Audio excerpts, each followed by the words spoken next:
अष्टलक्ष्मी मम गृहे धनं पूरय पूरय नमः। ॐ ह्रीं श्रीं क्लीं श्रीं कुबेराय अष्टलक्ष्मी मम गृहे धनं पूरय पूरय नमः।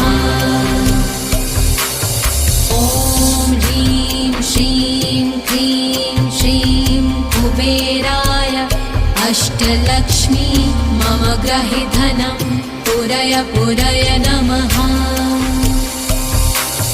ॐ ह्रीं श्रीं क्लीं श्रीं कुबेराय अष्टलक्ष्मी मम गृहे धनं पूरय पूरय नमः।